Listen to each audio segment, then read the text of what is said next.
All right, everyone, welcome in to episode of 40. Can you believe it? Episode of 40 of Two Countries, Two Americas All Sports, 10 away from 50. It's almost been a full year since we started Two Countries, Two Americas All Sports. We are now in September. I believe we started in mid-October of last year, if I'm not mistaken, because I think the first episode was post the Ole Miss debacle. But as always, I'm Nicholas Hill, live from Chattanooga, Tennessee, in the United States. And joining me from Americana, Sao Paulo, Brazil, is Gustavo Tomazeli. And Gus, oh my gosh, it's Labor Day weekend here in America, which means one thing: it's college football time, and it has not disappointed. It has been a buck wild weekend of sports here in America. Oh yeah, I mean, even I'm away from the United States. I feel like college football never, you know, I've never be able to not watch college football. College football is so entertaining. It's something I wish Brazil had, but what a tremendous amount. I was able to kind of focus on two games of course, Tennessee and Florida yesterday. We're gonna talk about that. SEC is undefeated until now. Even Vandy is 2-0. Just saying, Yeah, I mean, hey, you called it. I mean, I had my doubts. I thought they would lose. I bet it on Hawaii to defeat them last week, but that did not work. That was a pretty bad beat. Lost that one by 53 points. Of course, LSU is the only SEC team that has not played yet. They played tonight against the Seminoles of Florida State. But yeah, SEC is 13-0, and you know, uh, obviously, we're both Tennessee fans. We both went to Tennessee. We covered Tennessee. We breathed the Vols. So we'll start there. And I don't know really how much there is to say about the first Tennessee game. The Vols dominated Ball State 59-10. The Vols did whatever they wanted in this game. Ball State kind of came in with we're just going to do whatever the heck we want in this game. We're going to go for it on every fourth down. We're going to try to run trick plays out of the gate. And it didn't work for them. I don't know if there's anything they could have done that would have worked for them. But you know, I don't know how much time they take from it. But outside of the fact that at least we came out and took care of business, and it was probably one of the easiest Tennessee games ever to watch. But something was interesting was shown that the defense can help because we know that this offense is exciting, is fast paced. It's an offense that can play, but seeing the defense come on the field and have interception in the practically the first play of the game, a true play, if within 14 seconds, that would show that there was not going to be any scare, any chance of an upset. Tennessee took care of the took care of the took care of business. They score on their first four drives, three touchdowns and a field goal. So they didn't lose any time to be like, hey, we're coming to you, Ball State. Yeah, and obviously the offense was very efficient. Of course, Hendon Hooker was incredible as you would expect him to be, very much in control of the offense. So Tillman had some good plays. Rue McCoy got his first stars of all. I thought he had some really nice plays. I will say, if there's anything that concerns me about the offense, I did think the running game was not as efficient as it could have been. I felt like there was a lot of really short runs that I feel like in bigger games are going to cause us some issues that could potentially cause some free and outs. But obviously, against Ball State, didn't really cause a ton of problems. So, that's my one problem on the offense. Now, I do feel like the side of the ball that most fans heading into the season were like, this will make or break our season is the defense. Now, the defense, you got to give them credit. The starting the unit shut out Ball State in this game. They didn't let them score. Ball State did not score till late in the third quarter. Partially that's because I think the talent on Ball State's offense wasn't very good. I mean, their running back I thought was pretty good, but outside of him, you could tell they just did not have the talent to compete with this Tennessee team. But even then, I think Ball State, they had a handful of drives that had some promise. There were some third down conversions that do concern me. Because you got to remember, I think the number one issue with Tennessee's defense last year was third down conversion. The Vols gave up 45% of all of their third down, which really cost the Vols last year in terms of some big games like that. I think single handedly lost him the Ole Miss game, that lost him the Purdue game, lost him the Pitt game, and took him really out of contention of Florida and Alabama, Georgia, just because you got to get teams off the field on third down. And I think the goal for this defense needs to be to get that down from 45 to at least 35, maybe 30. And I'm not sure if this team is going to do that. And that might limit the amount of success they ultimately will have because you got to get off the field. And, obviously, I think the glaring stat here is there were no sacks and very little pressure. Now, I think part of that is due to Ball State's game plan. They were just getting the ball out of Stephen Paddock's hands very quickly. So we didn't have a ton of time to get to the quarterback. But, what's going to stop some of these other teams from doing the same thing? So we got to find a way to get more pressure. Part of that is coverage. I feel like we were very loose with coverage on Thursday night, but that might have been by design. I am hoping that we hit some stuff, kind of play more of a vanilla defense, saving a lot of this stuff for this upcoming game against Pittsburgh, because obviously you didn't need to play a complicated scheme on Thursday night to have success. So that's I think by third quarter they're already pumping the brakes. Then Joe Milton came on the field, to kind of get some minutes because Hendon Hooker had a terrific match. Completed 18 passes for 25 attempts, 221 yards, 2 touchdowns. So by the third quarter, I think Josh Hype was like, "I seen enough. I want to give the guys already a little bit of rest because the next matchup is a big one. Is a ranked team. I think that next week game can define a lot of Tennessee season because if they win, I think they can make an argument they're at least a top 20 team in the country. I think we are talking about it. We're messaging each other like Tennessee deserves to be the 25th or 24 because let's say Houston, they already almost lost to an unranked UTSA team on third overtime. So Tennessee, I think, is more deserving to be ranked than Houston, let's say. Yeah. Now, I will say this. I think Florida will probably jump us and end up being ranked this week just because they beat a top 10 team. We'll get in that a bit later. But, you brought up our next game. Of course, the Vols will travel next week to Pennsylvania to play the Pittsburgh Panthers. Now, Pittsburgh was playing at the exact same time that the Vols were. But they were playing in a massive game, not a cupcake.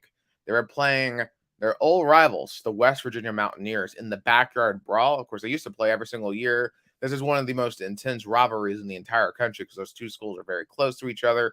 A lot of students that go to West Virginia come from the Pittsburgh area. It's just geographically really intense. And of course, historically, there's the 13-9 of 2007. The monumental upset by Pittsburgh of West Virginia that prevented West Virginia from being played the national title. That game was, will live forever in the minds of both fans because one was, they lost a chance to play in the national title. The road was clear. They just had to beat Pitt, and Pitt was like, what better way to beat a rival when they needed the most? Oh yeah, for sure. I mean, to me, for my money, I think it's the single most devastating loss by any football program in the history of college football. Because if you look at West Virginia, they have never been the same since that loss.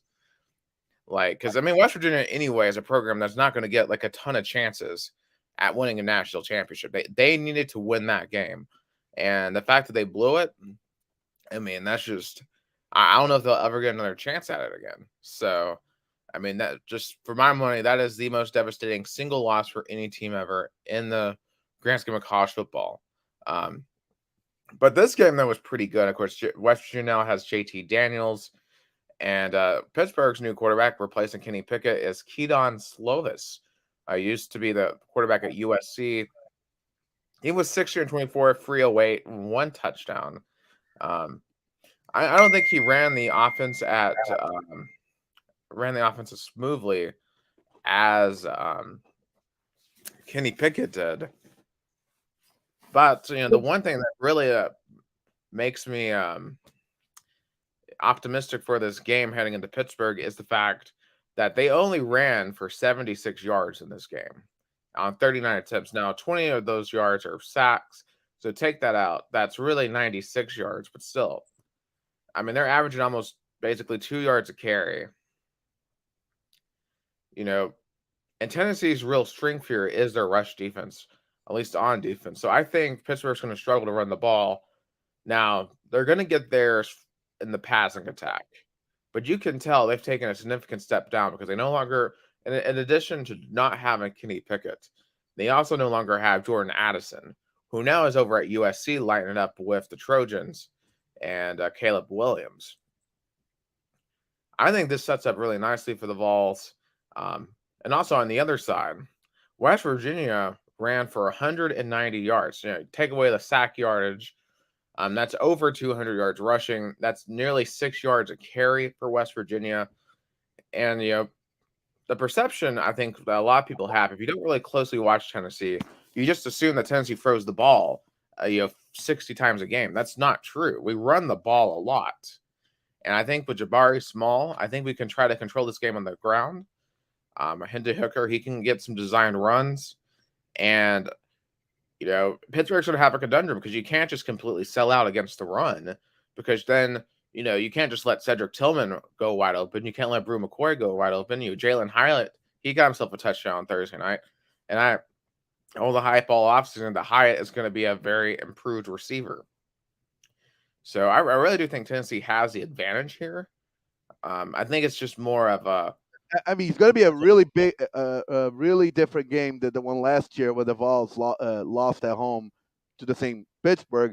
But as you mentioned, several key players of Pitt left the program, and now all eyes is on the Pitt because last year I feel like Tennessee was the team to beat, and they came and surprised us.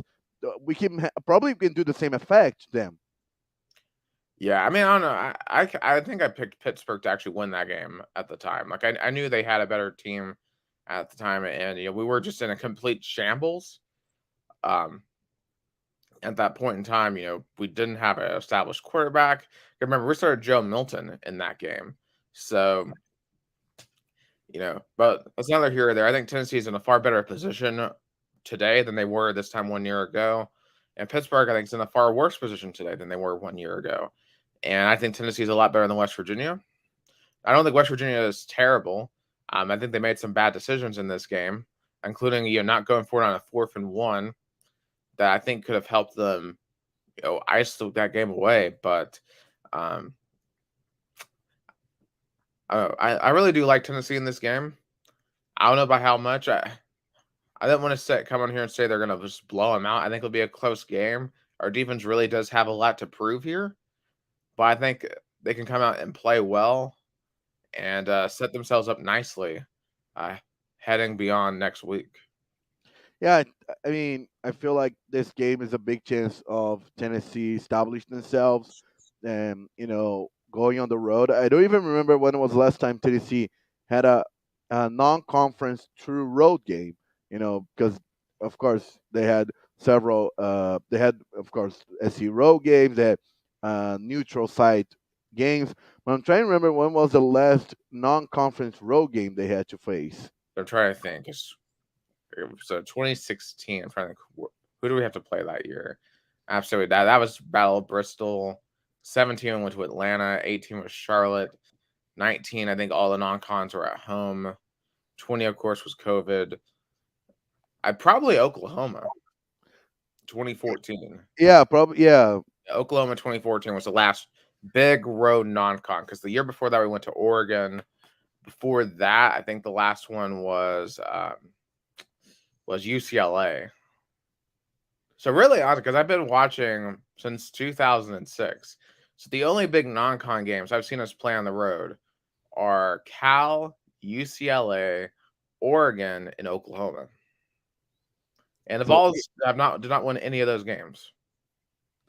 Yeah, so it has been a while. Tennessee lost. Tennessee won a non-conference. The last big one they won because before that, 05, they went to Notre Dame. They lost probably Miami 2003. They beat Miami in the Orange Bowl back in 2003. I think that was the last big road non-con win that this program has had. Oh my god. I Yeah. forgot about that. Oh, see, yeah. Yeah, almost 20 years. Because remember, that's the I, Kellen Winslow, I'm a soldier. Yeah, he went on that rant after Tennessee. so Uh, 19 years, Tennessee has not won a non-conference road game. yeah, I mean, you can technically count maybe Georgia Tech in 2017 and Uh, Atlanta, maybe, but maybe, but it wasn't at Bobby Dodd. Was it? there were more Tennessee fans in the stands. Oh, way more. I was there. I was there. Yeah, I was there too. I was in I the band that day, but definitely was way more Tennessee fans than Georgia fans, Georgia Tech fans. So that was not a road like a road game environment for Tennessee. Even though Georgia Tech was technically the college in the city of Atlanta, so they can say it was a home game. But in terms of fans, I feel like Pittsburgh is gonna have a way more hard environment than Atlanta had. oh, for sure. I mean, this will be a true road game. I'm very curious to see how many Vol fans find their way to Pittsburgh because Pittsburgh, really, in the grand scheme of things, is not that far from Knoxville. It's up through West Virginia. It's about an 8-hour drive. I knew people from Pittsburgh while I was in college, so it'll be very interesting. But I I do feel good about this game. I think the Vols are going to find a way to win this game, and I certainly was not feeling this way about this game last year. So, but I think more Vol fans at this point, which I think would be, and I think this is an unwise thing to say because you should be worried about the next game. I'm looking ahead to Pittsburgh, but a lot of Vol fans right now, they are thinking about Florida in a couple of weeks because what we saw from the Gators last night was kind of surprising. Um, I'm going to be honest, I kind of thought Utah was going to go down there and beat them in the swamp and beat them handily. But Anthony Richardson, you got to give Wow, credit. He played very well. He looks really good. that 2 point conversion was just wow. The Oh, way he was. that was an amazing play.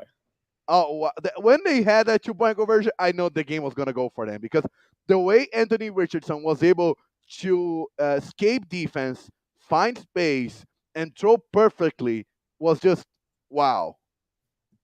Yeah, yeah. I mean, it's just first and foremost, we got to just briefly mention the Pac-12 here. Yesterday was just a horrible day for the Pac-12. Like, I mean, outside of USC, their playoff chances are probably dead because Oregon got just thumped by Georgia, which it wasn't a surprise to me. I I'm, maybe I, the severity of the beatdown was surprising. I thought they was gonna give a little more trouble, especially their new coach was Georgia's former Georgia's defense coordinator, so he probably was gonna you know knew some tricks or at least know how to stop Georgia's offense.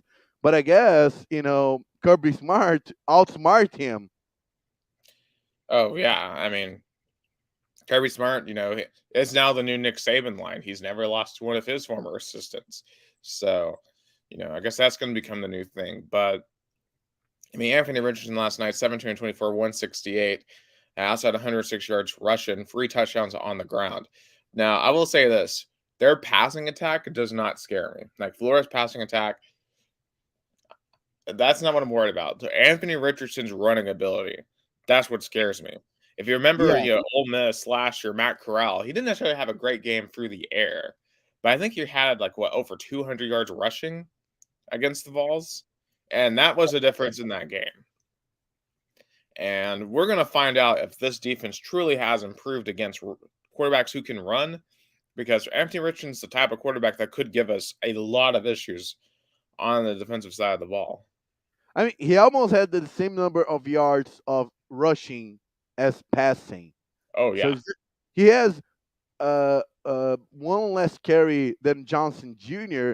and more yards running than the other running back. So he is just very skillful in terms of using his feet. But there will be games where defenses will caught up and will stop that. So he will have to throw the ball. Yeah. But I will say this too, in terms of the ground game. Now, their other running backs, Montrell Johnson Jr. and Trevor Etienne, they ran well last night. I mean, Johnson had over 6 yards to carry. Etienne on 5 carries had 64 yards. Like they looked really, really good, and they had 283 yards of total of rushing offense. But as well, they also gave up 230 yards rushing to Utah. And kind of like Pittsburgh, I think that plays into Tennessee's hands on the offensive side. Um, it's starting to look like that this Florida Tennessee game is gonna be a shootout. I think there's going to be a ton of points. This could be one of the most exciting Florida Tennessee games we've ever seen in a couple of weeks. I think the first one, the 40 or 50, could win this game. I definitely feel this Tennessee Florida game. Probably the last time I think was an exciting Tennessee Florida game was probably 2016, where both teams were undefeated. Both teams were practically fighting for the division. In the end, that game didn't matter because Tennessee, the second half of the season, blew the that advantage that defeat that got it. But I feel like the last exciting Tennessee Florida game was 2016. Well, And 2017 was a really tight game, a game that Tennessee should have won. But we had some just insane blunders, especially on the goal line, like just terrible play calling, and of course Florida won in the Hail Mary. So I think the neutral fan would say that was a good one. no, I'm not saying bad or good games. Exciting in terms of two both teams having new coaches. A game that probably is going to decide the fate of the season. Of course, that 2016 game, both teams were on the top of the division. I don't think Tennessee or Florida is going to win the division. I think Georgia Bulldogs are going to win Oh, the SEC. There's not for a debate. Let's uh, Tennessee and both. One thing Tennessee and Florida fans agree is that Georgia's going to win the East. yeah. I mean that's not the goal this year for Tennessee. Is beating Georgia or Alabama or Alabama. I mean, I know they played Utah State last night, but if you look at the stats, especially from the first half of that game, it's yeah. I don't know who's better between Bama or Georgia. It looks like we're heading for another a title rematch potentially, but yeah, this and of course we're gonna have a couple weeks to see. Florida has a big game next week against Kentucky, who I didn't think was that impressive yesterday against Miami of Ohio. They should be favored for next week, but I mean Kentucky has a lot of experience too, so we'll see if Kentucky can go back to the swamp and beat them for the third time in 4 years.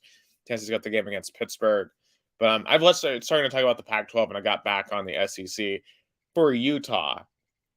This is a devastating loss, I think, for their playoff chances. They needed to win this game because Florida will probably still finish mid-pack SEC.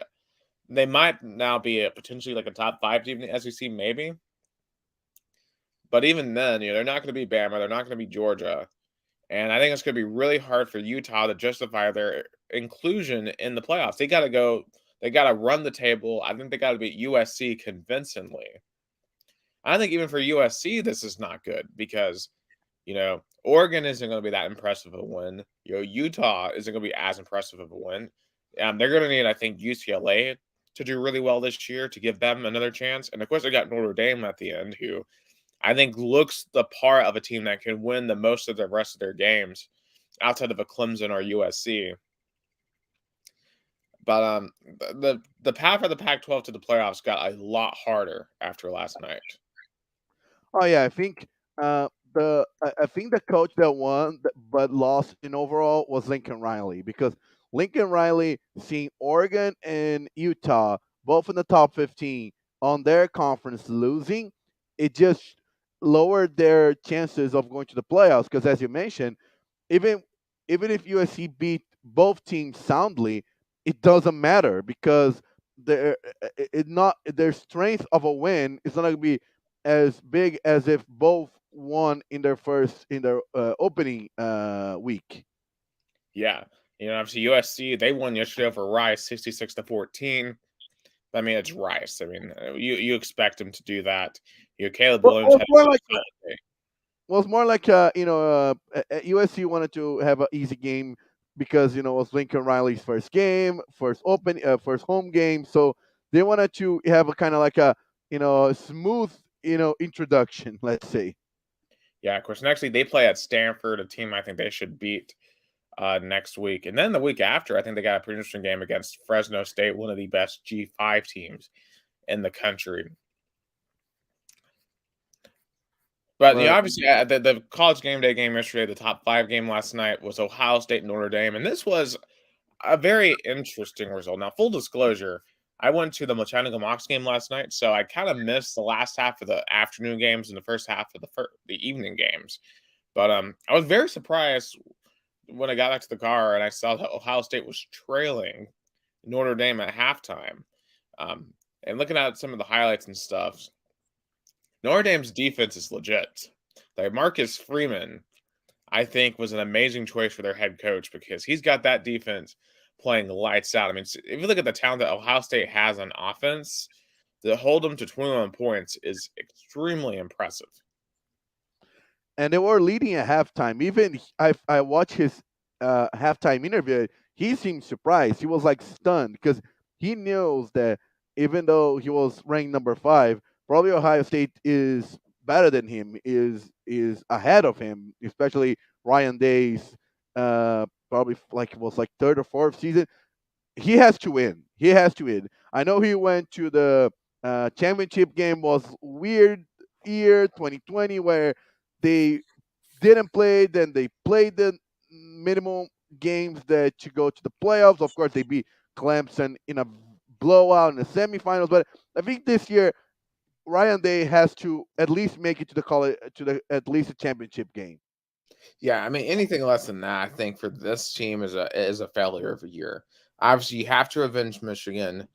Nothing else I've seen from any other Big Ten team would indicate to me that anyone should be competing with them. I mean, Penn State, Purdue, they had a very entertaining game Thursday night that came down to a Penn State last second touchdown, which obviously I personally enjoyed watching Purdue lose. But neither one of those teams look like they're threatening. Of course, we know Nebraska and their troubles. They were driving the struggle bus yesterday against North Dakota. Iowa can't score a touchdown against South Dakota State. I mean, did you see that one? Iowa Was like 2-5. it was like 7-3 was the final, but they scored 2 safeties. They were up 5-3 at one point. Just an embarrassing performance. Now, Michigan, I will give them this. Michigan was really good yesterday. They had destroyed Colorado State 51 to nothing or 3. I think it's either 51-3 or 51 to nothing. But either way, they were insanely impressive yesterday. But Yeah. the game this year, it was 51-7 was the final. But they have that weird quarterback situation where they're playing both. But between they had Cade McNamara play yesterday. They're going to have JJ McCarthy play next week. It's a weird situation for Jim Harbaugh, and I don't see them going into Ohio this year and winning the game this year.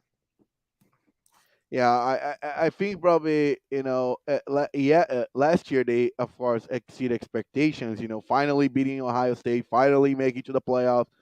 But I don't know. I think they lost some key players that probably I'm not saying probably they're gonna say the top 15, but I agree with you. I don't think they're gonna go defeat Ohio State back to back years, especially how loaded Ryan Day's team is. Oh yeah. Uh, I just don't see a lot of competition for Ohio State in that conference. I mean, Michigan State wasn't very impressive Friday night.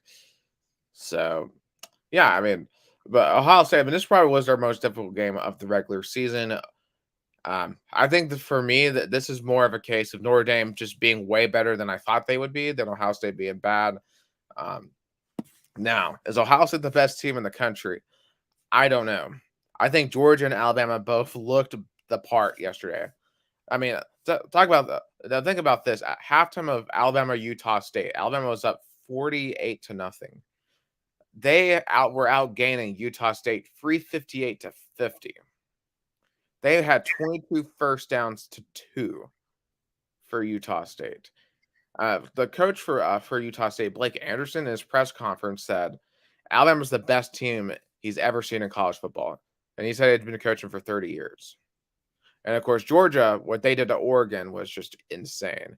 And Stetson Bennett actually looks like a good quarterback, and that pains me to say because I have been one of the great Stetson Bennett haters for a long time. I've said for a long time I don't think he's that good of a quarterback. I think they made a mistake choosing him over Justin Fields and JT Daniels, but he's starting to look the part of an Yeah. SEC quarterback, and It, that's not good news for the rest of us.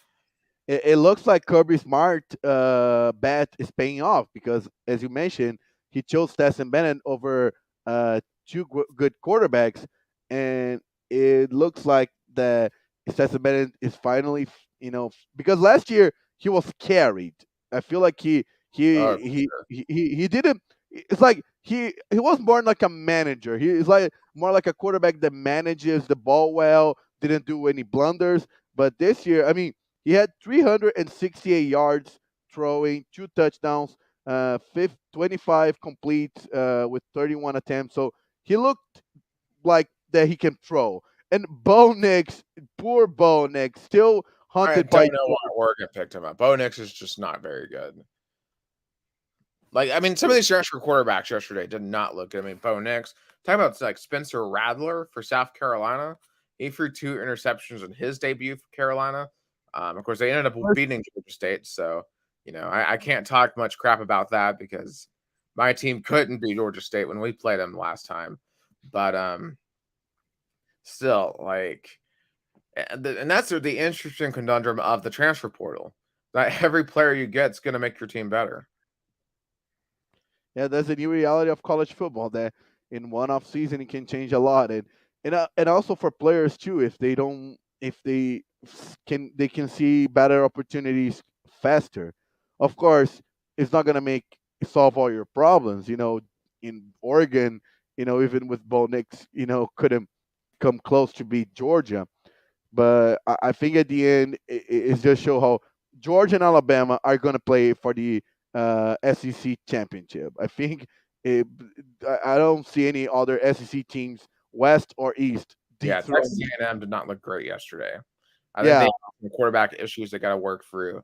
I think there's a chance Texas A&M loses to Miami in 2 weeks. Miami was really good yesterday. I mean, I know they were playing Bethune-Cookman, but still they had that young quarterback in Philip Van Dyke who really came on the last part of last year.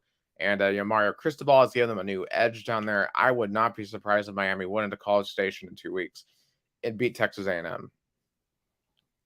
yeah. I think that too. I think Mario Cristobal is already starting to look interesting. But a team that Arkansas looked good yesterday, though. I mean, they beat Cincinnati. They had a pretty solid performance, especially on the defensive side of the ball. But I mean, do they truly have the team that's capable of knocking off Alabama? They do have a home game against Alabama in Fayetteville, and they took Alabama down to the wire last year in Tuscaloosa. I think if there's any game that to me that is extremely dangerous for Alabama, yeah, is probably that Arkansas game. you think that game reminds of last year's Alabama, Texas A&M Alabama, where the Aggies kind of won on the road at home. Possibly, but I think this Arkansas team might be better than that A&M team. I'd argue even this Tennessee team this year might be better than that A&M team. I think at Arkansas, at Tennessee, it's Alabama's 2 toughest games they'll play all year. I really do. Because I'll tell you this, Texas next week will not be one of those games. Now, Texas, obviously, they did play well yesterday. They got a big win. But it's against UL Monroe. That's one of the worst teams in FBS. I think Texas is in for a rude awakening at noon next week. I think Alabama will beat them by 4+ touchdowns. I don't think it'll be close. Yeah, I mean, probably I'll see them, yeah, or even 5 touchdowns. It's gonna be like 48-10 or something Yeah, like. I agree. Now, Bijan Robinson is a legitimate running back. I will give Texas that, but Quinn Ewers, we haven't seen him play a defense like this yet. Now, if he is everything that he is supposed to be, maybe we're wrong about this. Maybe Texas can be competitive because he's supposed to be all world, the best quarterback of his class, and Texas has talent. I mean, if you look at the talent composite, they have, I think, the 6th best talent per recruiting classes in the entire country. So yeah, they should be able to compete with Alabama at home. At 11 p.m. is going to be hot. They're going to have their crowd. The Texas fans are going to show up and show out in Austin. But I don't believe in Steve Sarkisian. I don't believe in what they're doing over with that football program. All the shenanigans this offseason, the whole we're not releasing the depth chart. It looked like Hudson Card was the better quarterback in the training camp, but they still decided to go with Quinn Ewers anyway. Was there booster interference? Because we all know at Texas, more than any other school in the country, the boosters interfere with the football program. Yeah, yeah. So I don't know. I don't have supreme confidence in Texas next week to really give Alabama much of a competitive game, let alone defeat them. No, and what that game was probably gonna do is create more doubts in Longhorn fans about, hey, we're gonna play teams like that consistently in about 3 years. Oh, for sure. I mean, think about this. It's just a preview. It's basically a conference game already. Yeah. And obviously, between them and Oklahoma, of course, Oklahoma. I'm trying to remember who they play. Yeah, they play also another UTEP 45-13. Dylan Gabriel played quite well. I think he was able to connect with Brian Wills. Of course, was the first game without Lincoln Riley, so it's not it's hard to evaluate when you play a team like UTEP where there's not they're not a big football program. Right. In Oklahoma, they play Kent State next week as well. So that's another game they should win easily. And then they have another cupcake on the road at Nebraska. Okay, well, that's just me being facetious. But poor Nebraska. Oklahoma should. Here's what probably will happen. Now, actually, will probably end up being a really good game. But Nebraska will choke at the end, and Oklahoma is going to rock out of there with a win. Because it seems like that's what happens in every Scott Frost game. Yeah, I think after this year, I don't think Scott Frost is gonna make it. I think that It looks like Scott Frost in Nebraska was something that everybody wanted to work. He was a very prestigious alumni. He played really well there. He had a good performance as a head coach in UCF, but it didn't work. And I think the longer it prolongs, it's sad it's going to be at the end. Oh, for sure. I mean, because here's the thing: the buyout drops by half. It goes right now. It's at a $15 million buyout. It'd go down to $7.5 million in early October. I think they're going to wait till after October 1st to fire him. Really, I think Scott Frost's last chance here is if he somehow upsets Oklahoma, he might give himself a shot. Yeah, Because for Nebraska, Oklahoma is their biggest rivals, like how Florida is for Tennessee fans. If they can beat Oklahoma, then he may give himself second life. But he has to win that game. You have to win that game. If he loses, it's over for Scott Frost. It might already be over, but it's like 95% over right now. You can get yourself in the living room with an upset of Oklahoma. Yeah, that game, the Oklahoma game, is the lifeline of Scott Frost's tenure as a Nebraska head coach. Absolutely. I'm trying to think of some other games that had significance yesterday. The state of North Carolina. Some of the crazy games that happened. There were several crazy games. Probably the single craziest game of the year. Maybe the craziest game of football that you'll ever see. North Carolina at Appalachian State.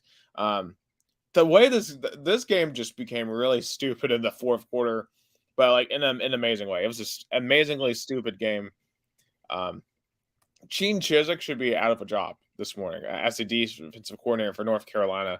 That was terrible defense by North Carolina. They got absolutely destroyed by Appalachian State. They had no chance of stopping Appalachian State yesterday. They were fortunate that Appalachian State's defense couldn't do anything to stop their offense either. And it was one of the craziest shootouts you'll ever see.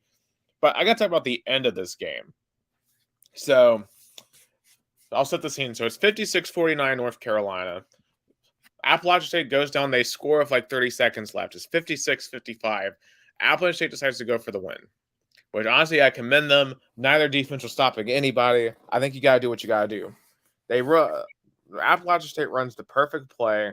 They have a receiver out in the flat wide open, and Chase Bryce overthrows him. So it's still 56-55. They got to go for the onside kick. Appalachian State onside kicks it, and the North Carolina player catches it and runs it all the way back for a touchdown. And the announcer's like, "Oh, this is amazing. This is the end of the game. North Carolina's going to walk out of Boone with a win." And I'm just sitting there like, wait. It's only 62-55 right now. It's a 7-point game. They're probably going to kick the extra point to go up by 8. That's still a one-possession game. They're going to give Appalachian State another chance. And that's exactly what North Carolina did. At the very minimum, why didn't North Carolina go for 2 there to make it a 9-point game? If you get it, it's 64-55. Game's truly over at that point. But they kicked the extra point. It's 63-55. And then on the touchdown return, they got a 15-yard pass interference, not a pass interference, but it's a unsportsmanlike conduct penalty. So that got attached to the kickoff. Appalachian State takes their ensuing kickoff back to midfield. All of a sudden, there's 20 seconds left, and Appalachian State is 50 yards away from scoring a touchdown, and they go down and score a touchdown. So it's 63-61. But then Appalachian State makes a brutal mistake where they call the exact same play on this 2-point conversion as they did in the last one. North Carolina was ready for it and got a defensive stop, and that was that. I don't think I've seen a worse decision, a worse touchdown scored than when North Carolina decided to take the onside kick back for the touchdown because they almost got themselves beat by scoring there. Why you have to get down on the ground? You have to cover the ball. I mean, yeah, I know you want to score a touchdown, but you got to know the situation. You're up 1 point. Scoring a touchdown, you're still only up 1 possession, and your defense can't stop them. So, just the craziest ending I think I've ever seen. Oh yeah, I mean, and Appalachian State knows how to give a scare or even have impressive week 1 performance.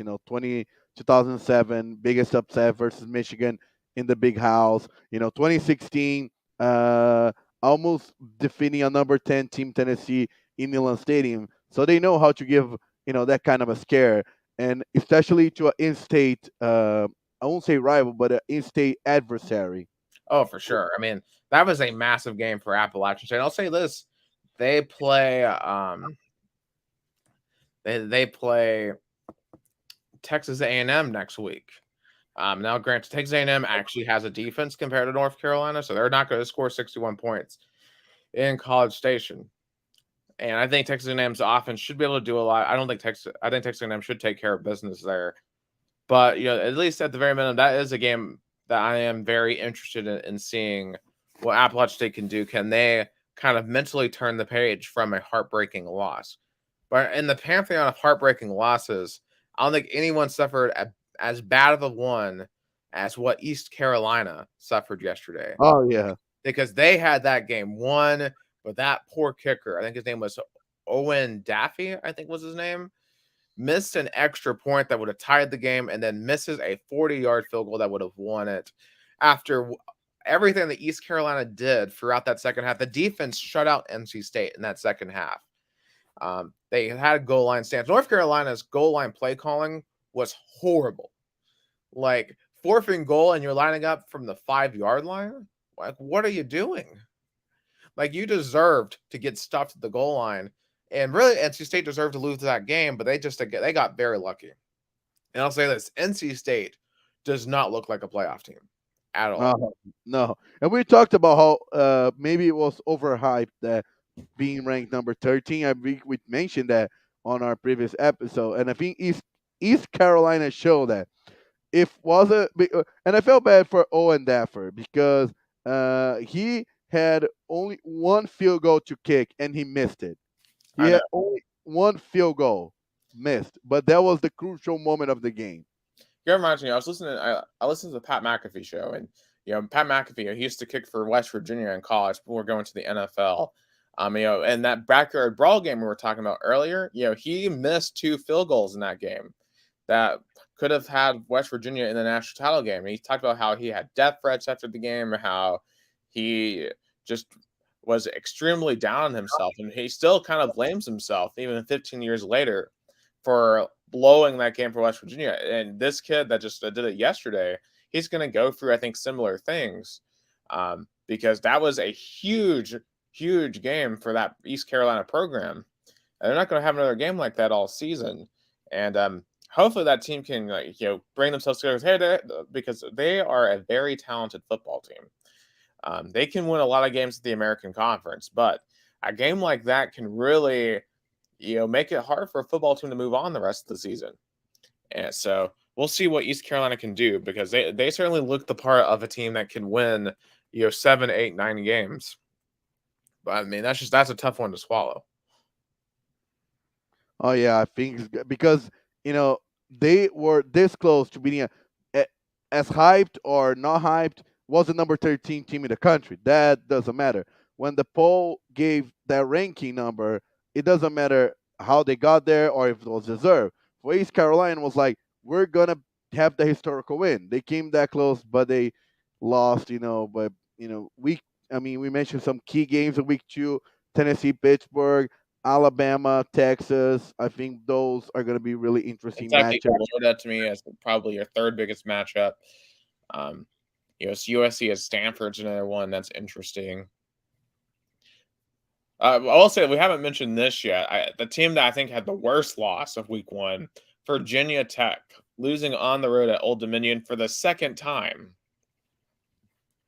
For the second time. Oh yeah, Jason Wyrick. Oh, I feel bad for him, man. Like, we haven't brought up Louisville yet.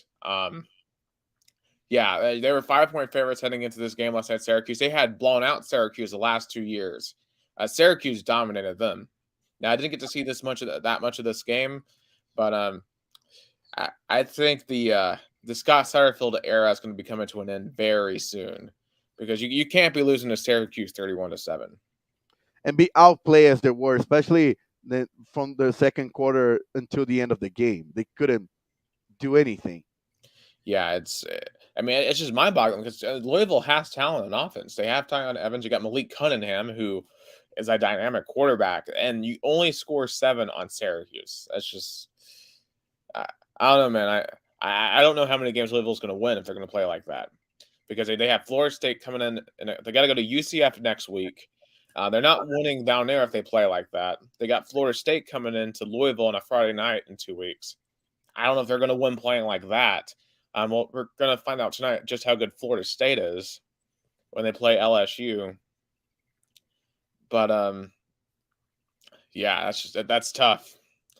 That's a tough loss. So, yeah, I wish I could say things are going to get better, but I don't know. I think Louisville's going to have to they're going to have to go through a coaching change this offseason, I think, because from what I understand, I'm not a Louisville expert, but listening to Jason, who knows everything about Louisville athletics, and some of his comments on Louisville, basically, from what I understand, is they kept the DC that they have now from last year, even though their defense last year wasn't very good, and it's going to sink the program.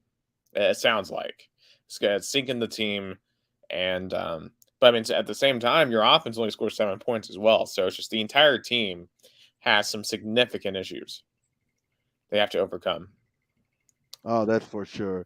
I think I hope at least Louisville can go 6-6. At least for Jason can watch a bowl game. But yeah, as I agree with you. But yeah, and he said, "Oh my God, it's even worse than that. Bear with me here. Oh, we're going, Jason. I imagine it's not gonna be easy for you hosting a sports show on ESPN Louisville on Monday. It's gonna be very angry fans, calling and wanted to voice their anger towards that loss. Yeah, at the very minimum, at least, Kentucky didn't look that great either. So, if Kentucky plays the way they did last night, they'll get blown out next week in the swamp. So, but anyway, we're talking about Virginia Tech, and Virginia Tech, Yeah, suffered even where at least Syracuse has had a really good year in recent years. Dino Babers, you know, he was on the hot seat heading into this year, but obviously that win's going to help him, I think, for at least the meantime. But Virginia Tech, oh my gosh, you've lost to Old Dominion before in 2018 or 17 in one of those years. But then you go back to Norfolk and you lose to them again. And it's not that the fact that you just lost to them. It's the fact that the quarterback you rolled up with, Grant Wells from Marshall, looked horrible. 4 interceptions in this game. And what makes it even worse, you had Hendon Hooker. You had a really, really good quarterback that now you have to watch light up in the SEC every week, while Virginia Tech's going to go 3-9 this year. I mean, my God, their offense was putrid. It was terrible. Brent Pry is our priority on the hot seat over there after one game. I mean, I know they don't have the best talent right now, but here's the thing: in the modern landscape of college football, with NIL, with everything else, I don't see how Virginia Tech is going to get back to what they were in the late 90s through the 2000s, unless you luck into another Michael Vick.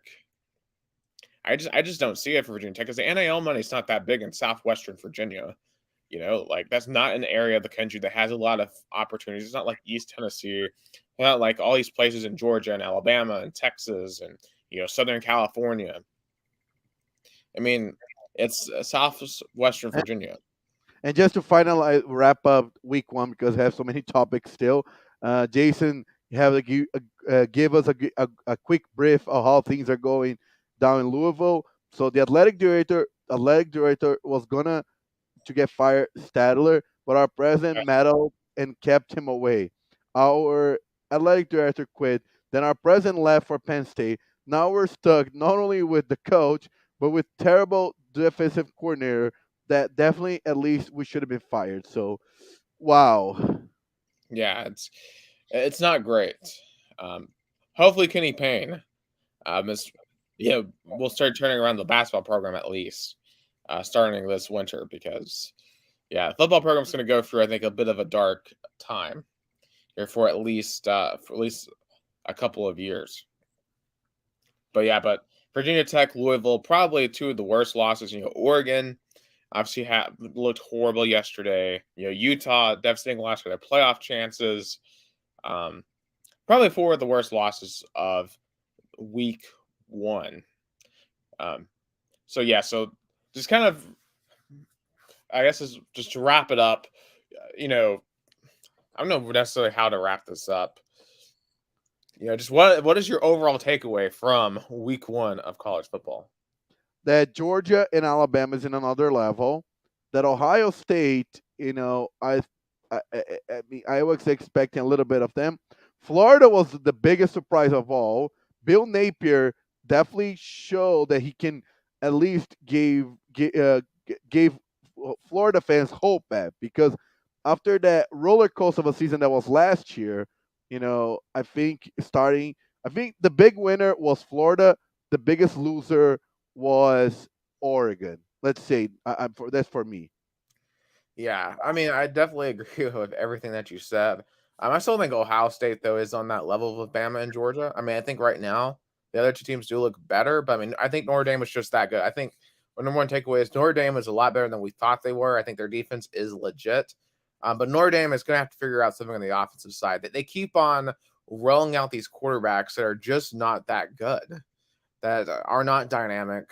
I can't even tell you the last time they truly had a dynamic offense in Notre Dame. It feels like they're just kind of stuck in kind of this mindset of, we're going to grind, we're going to get defensive wins. But I think if Notre Dame's going to find a way to truly get over the hump, to finally start winning some of these big games, you got to be able to score. You got to be able to generate some offense. So maybe Marcus Freeman will be the guy that can overcome that.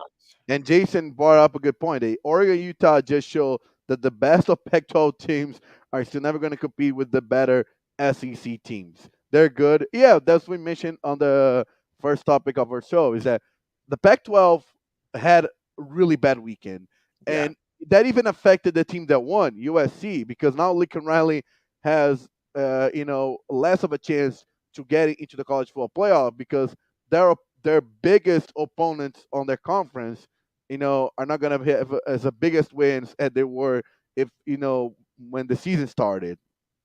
Oh, for sure. I mean, maybe in a few years when USC has had a couple of recruiting cycles, maybe they can compete. But even then, that is questionable because I mean, Lincoln Riley literally ran away from Oklahoma, so he didn't have to play in the SEC. So, and he's got in there, and USC will be a Big Ten team anyway, so they will no longer count as a Pac-12 team. So, I mean, this is really one of the last real chances for Pac-12 to truly win a national title, and it's just clear they're not. I mean, Utah would get annihilated by Georgia. They'd get annihilated by Alabama. And we saw Oregon get annihilated by Georgia. They would also get annihilated by Alabama. So moving on, because, speaking of the playoffs, they have officially expanded it to 12 teams, which, I mean, is something they've talked about doing for a long time. Personally, I'm in favor of this decision because if you're going to have playoffs, you need to go all in. 4 teams is not a playoff. That's just two. I mean, it's free games, and this playoffs have been just atrocious for the most part. There's only been like 4 really good games in 8 years of the playoffs.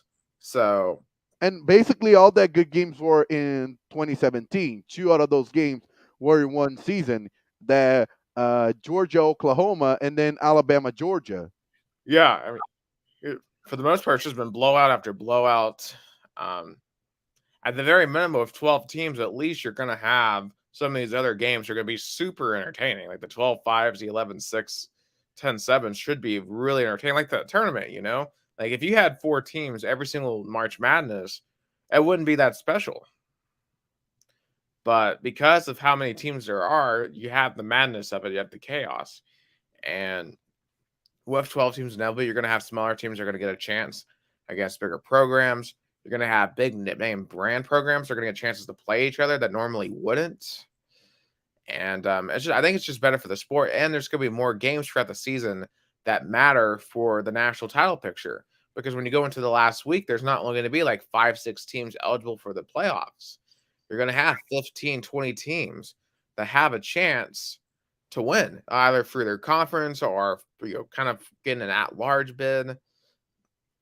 You have different conferences that are going to have a chance to get in. I really like this expansion because here's the thing: you either have to expand the playoffs or get rid of them entirely. I mean, and honestly, either option is better than keeping it at 4 because this 14 playoff just has not worked at all. It has devalued the postseason, and college football is the greatest regular season sport. But once the conference title's in, it basically ends because bowl season right now is just absolutely terrible. Yeah, I feel like 12 teams is gonna give.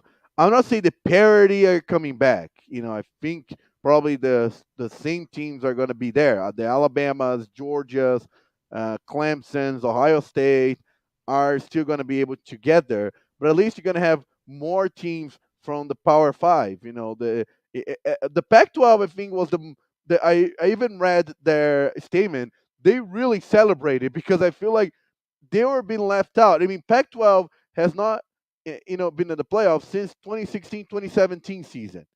So they really celebrate. I mean, as bad as the weekend was on the field, off the field, I feel like Pac-12 has the conference that probably celebrated the most. Of course, by 2026, 2 big programs are gonna be, out as UCLA and USC are gonna go to the Big Ten.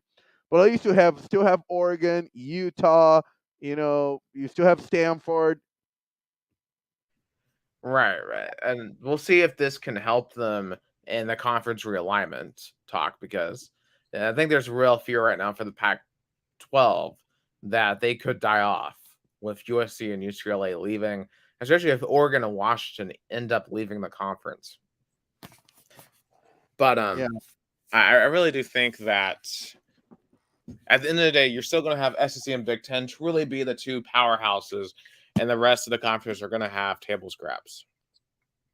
I agree with you. I think SEC is probably is gonna have three SEC teams at least. So one fourth is gonna be from one conference, let's say, at Yeah. minimum, or maybe it can be the third. I think the Big Ten will be the same way. I think half it will be SEC and Big Ten.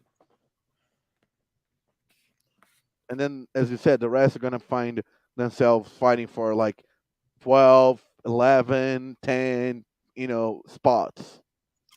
Yeah.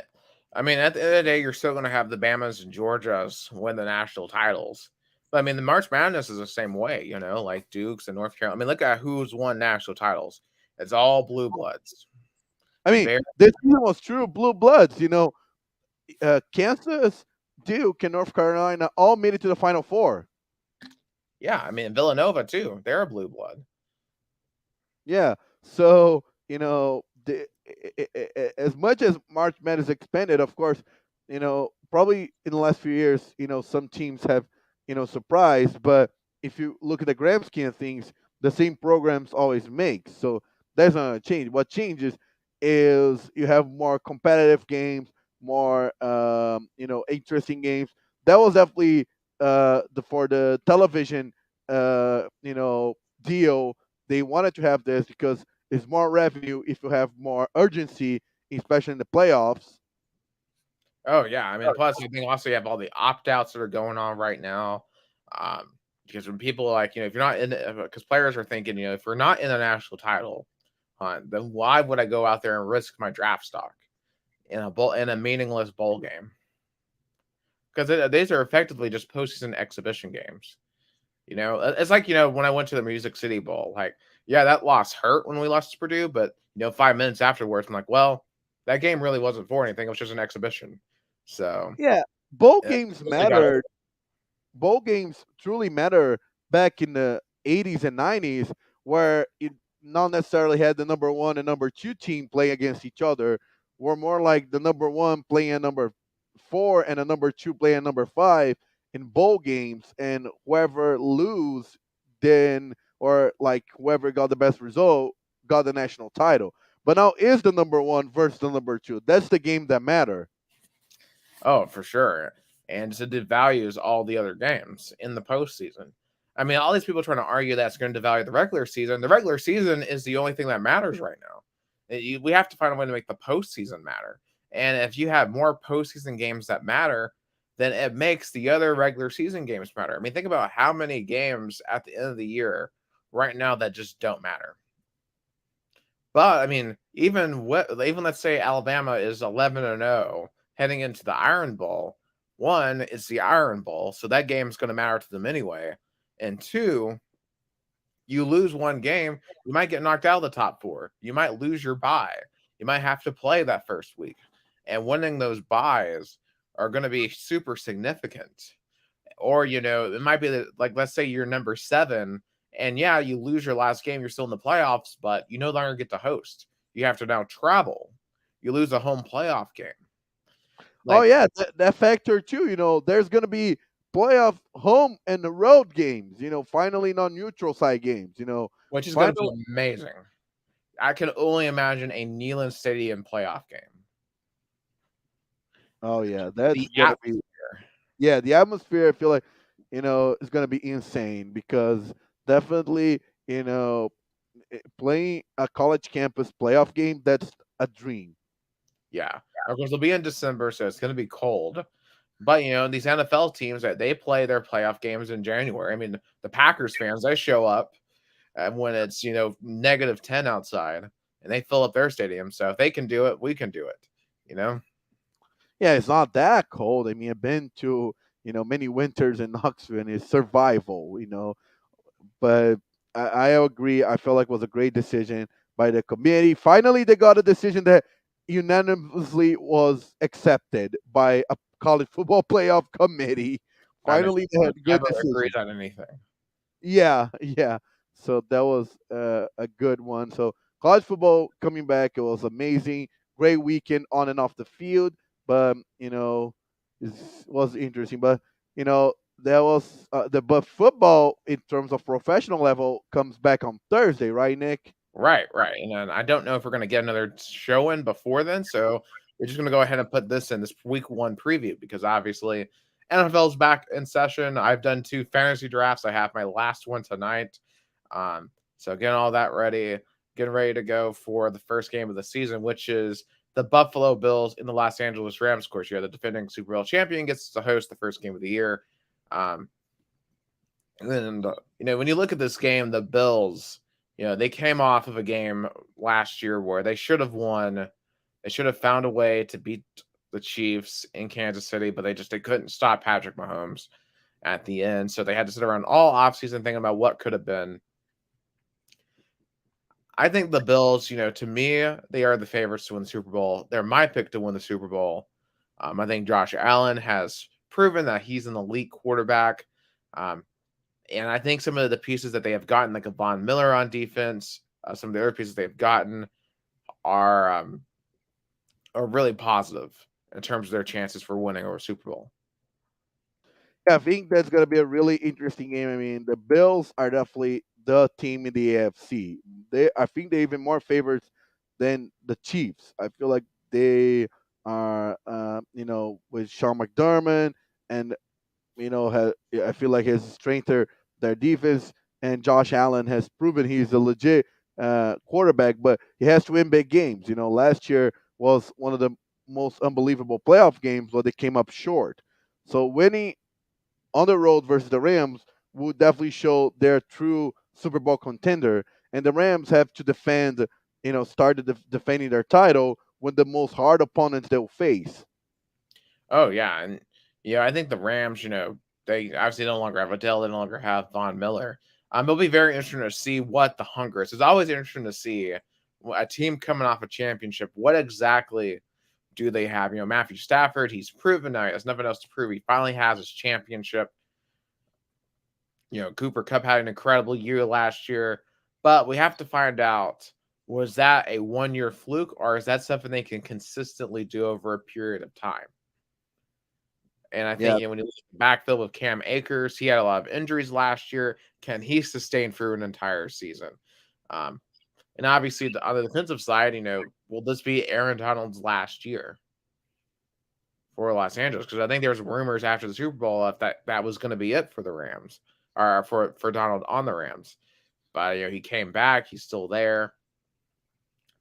I think it's going to be a phenomenal game. I do think the Rams will pull this out at home, but I think it'll be a tight game, a high scoring one. I think the Rams win it something like a 34-31. I'll have the Bills. So I'm trying to write it down this time so we won't lose. I want to have the Nick and Gus predictions and see who can win each week.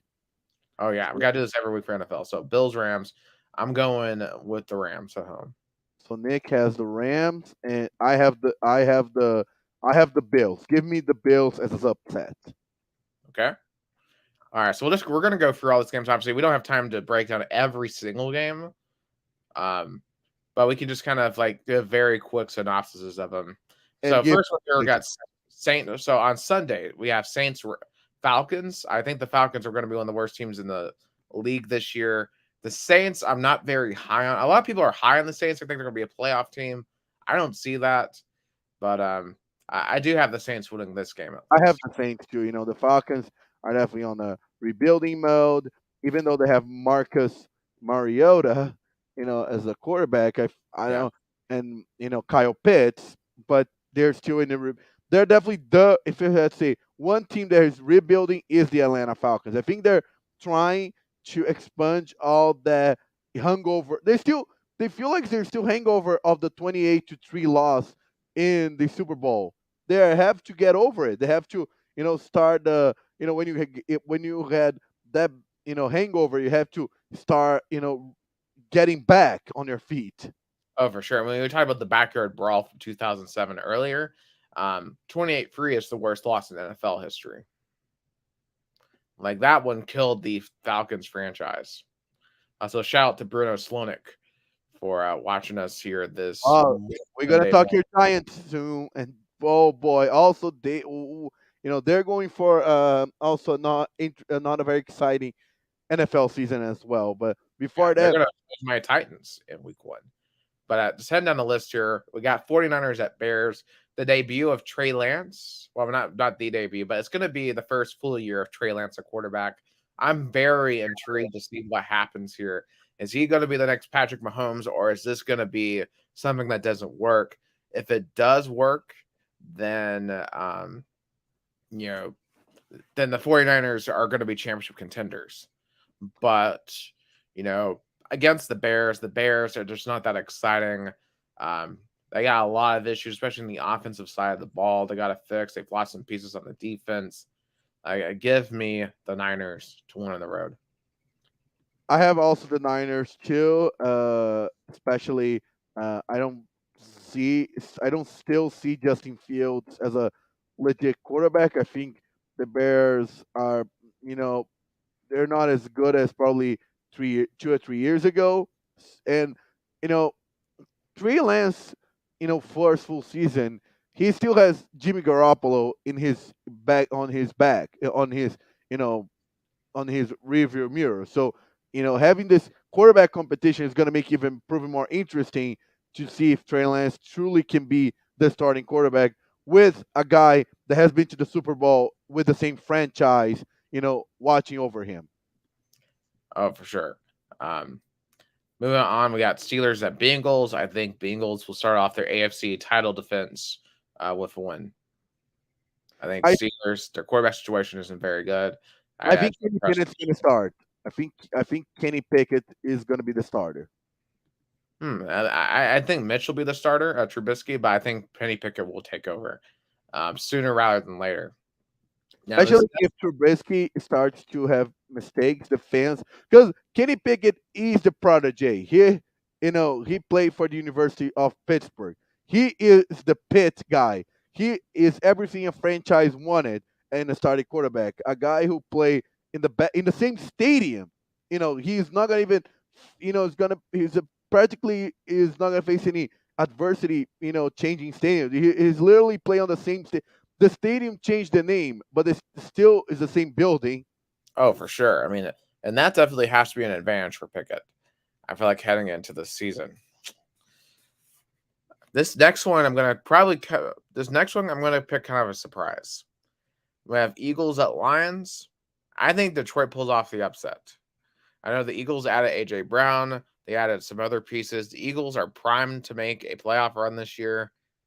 But I think the Lions, I like what they've done in this offseason. I like what Dan Campbell is doing with that culture. Um, I like a lot of their talent on that team. Give me the Lions to pull off the upset here week 1 over the Eagles. I still have the Eagles, though. I think Jalen Hurts is gonna come even more stronger. Nick Sirianni, I think he showed he can, coach.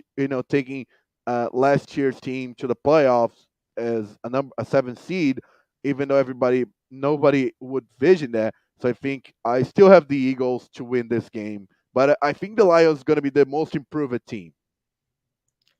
Oh yeah, absolutely. Next game we have Patriots and Dolphins. This is an interesting one. I think this one is going to be very tight. Dolphins have a new coach. I'm still going to go with the Patriots, though. I think the Dolphins made a mistake getting rid of Flores from last year, and I trust the Belichick system more in this game. So give me the Patriots for week 1. I think, yeah, give me the Patriots too. I know the Dolphins always gave a hard time to the Patriots, even when they're with Tom Brady and all that high. But I still feels like the Patriots, Mac Jones, he proved he can play, but he still is not sure that he is the quarterback for the Patriots because he went to the playoffs as a wild card, but got destroyed in Buffalo. But it still give me the Patriots. Oh yeah. Let's see here. We got Ravens at Jets. I'm going with the Ravens. I think the Jets have a lot of issues. Now they do have some young pieces I'm interested to watch, especially like a Brees Hall, Garrett Wilson. But I don't trust Zach Wilson. Um, and I Uh, think Lamar Jackson will ball out. as painful as for me to say it, give me Ravens too. I think the Jets are, I know it's another year of Robert Sala. You know, he has another year to prove that he can coach, but I think the Ravens are gonna win this one. Next game is Jaguars at the Commanders, and that's going to get a while to get used to. Yeah, Jaguars in Washington. Give me the Jags. First year, I know they got Doug Pearson as a new coach, but I think they have talent on that team. And I just some of the stuff I've been hearing out of Washington is not fantastic. Of course, Carson Wentz, had one amazing year in 2017, but just hasn't been able to figure it out since. Um, last year he had his good moments with the Colts, but it's just the issue is that he often comes up short late in big moments. And I think here this will be a tight game. And I think Trevor Lawrence is going to start proving why we all were so high on him coming out of college. Give me the Jaguars. yeah. I think give me the Jaguars too. There's even though Carson Wentz is gonna be the starting quarterback for the Commanders, they run reverse to their coach, but I think Doug Peterson. If one thing he knows is to beat Washington, so give me the Jags. Now, this one's going to be exciting. Browns and Panthers. Baker Mayfield grudge match. I think Baker Mayfield's going to be the Zill team. I know the Browns have a better team. They have a better roster. But I just think Baker Mayfield's going to be so motivated in this game. He's got Christian McCaffrey next to him. I think they're going to find a way to pull off the upset at home and to stick it to Cleveland and the Haslams. Give me Baker Mayfield and the Carolina Panthers. I agree with you. Give me the Panthers. I think, this game is going to be insane. I mean, the tickets are through the roof, as low as $110, for two teams that probably going to be, you know, probably going to be the most exciting Panthers game in all season because if you think about it, two out of their three division division teams are, practically in a rebuilding mode. um, Only one is a true viable game. So I feel like this is a D game for the Panthers. So give me the Carolina. Not too much disagreement so far. This one probably will not be one that we disagree on. Colts at Texans. Colts, they're clearly um, the number one threat to the Titans this year in the AFC South. I think it's going to be a Colts and Titans race for the division. I mean, Jonathan Taylor. Debates. The debates have been raging between Colts and Titans fans for like years now at this point over who's the better running back between Taylor and Henry. I think Taylor, he's coming into his peak now, and the Texans just they got a lot still they got to rebuild on. I think they made a mistake firing David Culley, but I think Davis Mills still showed some flashes. So I mean, I think the Texans could do some good things here, but I think ultimately the Colts should win by 2 to 3 touchdowns at minimum. Yeah, I think the Colts should come strong in this game, especially the way they ended last season. They lost to a bottom Jacksonville Jaguars and ended all their, hopes to get into the playoffs. So they have to show, especially for Matt Ryan. Matt Ryan has to, come out strong and show that he is the quarterback the Colts fans are waiting for. Yeah, because I mean, you don't need to throw up 50 touchdowns for the Colts for them to be successful. You just have to do enough to complement Jonathan Taylor in that rushing attack. Also, we have to find out about the defense. Obviously their front seven's really good, but how good is their pass defense going to be? And obviously, you're not going to find out that a lot in this game, but other games down the stretch for the Colts throughout the season, we're going to find out a lot about this team and just truly what they can be because they could be a dark horse. Um, because they are like the Titans, they're very much an old school team. They're built on the run. Um, and yeah, the question is, can you win with that in the modern NFL? The Titans have had a lot of success with that, but they haven't been able to win a championship with that. So we're going to find out the Colts. Maybe they could be the ones to do that. Speaking of my Titans, they host the Giants, the New York Football Giants. Bruno Slonik's team at home, and I do think the Titans will win this game. Now I will say this: I don't think this Titans team is going to be as good as last year's team. Obviously losing AJ Brown, Julio Jones, the clearly going to be an issue. We just lost Harold Landry for the year to injury. That's a big loss, and I think there's significant questions about Ryan Tannehill. Can Ryan Tannehill still prove that he is um, a quarterback that can win a lot of games for the Tennessee Titans? A lot of doubts are on him after that Cincinnati game. Also, Derrick Henry had an injury for the last half of the year and didn't really play that well against the Bengals. Can he get back to what he was? Because we know running backs in the NFL, they have a shelf life. Even ones as strong as Derrick Henry, eventually the father time wins, the human body begins to break down. I think there are a lot of questions here about the Titans. But I do think the Giants, though, are a team that will not expose those weaknesses for the Titans. Yeah, I think Matt, my Vrabel has to come out strong. Another year, Tannehill has to another team that has to dust off a lot of uh, you know hiccups, especially the AFC divisional game. The way that the Titans were eliminated, they have to come on as strong and beat the Giants to show that they're going to be back in the playoffs to finally, hopefully, get this done. So give me the Titans. Hmm. This one here is interesting. Packers and Vikings. This one might be a bit of a surprising pick. I'm going with Minnesota. I think that if you look at Minnesota's offense, they got way better weapons. I mean, yeah, Aaron Rodgers is better than Kirk Cousins, but Justin Jefferson and Adam Thielen way better than any receivers the Packers have. Dalvin Cook, I think he's better than Aaron Jones and um, AJ Dillon. The only question is how good is the Vikings defense? Because the Vikings defense has been pretty bad for a couple of years. The Packers will get theirs on offense. But I think in Minnesota, this is a home game, first game of the year. I think it's going to take a little bit of time for Rodgers to get in sync with his new receivers because their number one receiver this year probably going to be Alan Lazard. They have some rookies that I think are going to be really interesting, like a Romeo Dobbs or maybe a Christian Watson. But I think the Vikings are going to take this one. I give me the Packers. This has to be the year. They has to be finally the year that Aaron Rodgers and Matt LaFleur make it. To at least the NFC Championship. But they have to start beating. This divisional rival game on the road. So give me the Packers.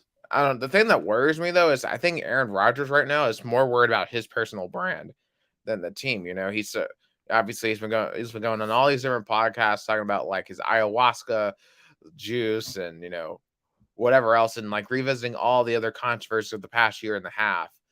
And that would make me worried because you gotta be spending a lot of time getting in sync with your receivers. Because you lost Devontae Adams, and Devontae Adams made him look really, really good for a long time. I mean, obviously Rodgers has been one of the greatest quarterbacks we've ever seen, but there's a reason why Rodgers has only won one championship. I think there are some serious leadership questions you have to ask about Aaron Rodgers, and I just I don't think I'll say this right now. I don't think Aaron Rodgers wins another Super Bowl. Oh, On record right now, I don't think Rodgers wins another Super Bowl. I mean, look at a lot of these other teams that are forming. He's getting older and older. These other quarterbacks are getting younger, and compared to what he's not willing to do versus what a guy like Tom Brady is willing to do. Tom Brady is willing to take lower contracts for better teams around him. Aaron Rodgers, he's getting these insane $50 million contracts, but who are the Packers are going to sign? And plus, for the Packers, they're not willing to draft well enough to give him the weapons. I mean, Jordan. It looks like Jordan Love's going to be a completely wasted pick because he's not going to be the starter at any point during his time in Green Bay. So I have very serious questions about whether the Packers can ever win another Super Bowl with Aaron Rodgers. Because honestly, I think the answer is no. If they couldn't do it last year, I think that was it. yeah, I agree. I mean, the way they ended their last two seasons at home, being favorites, losing to the Bucks and the 49ers, definitely, you know, gave gave Aaron Rodgers kind of like a, you know, he knows that his window is past. So I think he's now to keep his brand alive. He knows that he can win the minimum of games to make the playoffs. But again, I can see that. I don't. The Packers Super Bowl win them probably is very slim. It's like this close to shut for many years to come. But next game is interesting. Buccaneers. But Actually, I think we skipped over a couple. Chiefs, the Well, at Chiefs. least the one that I have. Chiefs at Cardinals. This one's fascinating because here's the thing. I think the Chiefs are the better team. Of course, Patrick Mahomes is the much better quarterback than Kyler Murray. Lots of questions with the offseason work ethic of Kyler Murray. But here's the thing: the Arizona Cardinals typically come out of the gate super hot, and Cliff Kingsbury usually comes out of the gate super hot to begin the year. I like the Cardinals to win this one because they usually play really well at the beginning, but when they get to November, December, that's when Arizona struggles. So I like Arizona here at the beginning of the year. And I think the Chiefs, obviously, without Tyreek Hill, they got a lot of stuff they got to figure out because outside of Travis Kelsey, none of the other receivers that Mahomes has to throw to right now are proven. Yeah, yeah. I think this game is gonna be an interesting matchup between two uh, really good quarterbacks. One is more proven, Patrick Mahomes, but now Kyler Murray has a new contract. So, but give me the Cardinals. Ooh, we actually agree there. Um, oh yeah, this one might be maybe the highest scoring one of the week. Raiders and Chargers. Both of these offenses are loaded. And of course, remember the last time they played was a classic overtime game where it looked like they were going to play for a tie and put both teams in the playoffs, but then the Chargers decided to call a timeout, made the Raiders mad, so they decided to go down the field and score a field goal anyway to put themselves in the playoffs and screw over the Chargers. Carr and Herbert should light it up in this game. But I think we're also going to find out, can either one of these defenses be better than they were last year? Because if either one of these teams can have a better defense, they could be dark horse championship contenders. Because we look at what both teams have in offense this year. Both of these teams should be amongst the top 10 in the league for offense, especially the Chargers. The Chargers might have the top offense in the league. With what Herbert, you have Eckler, of course, you got Allen, you got Mike Williams. You know, I mean, the numbers should be incredible.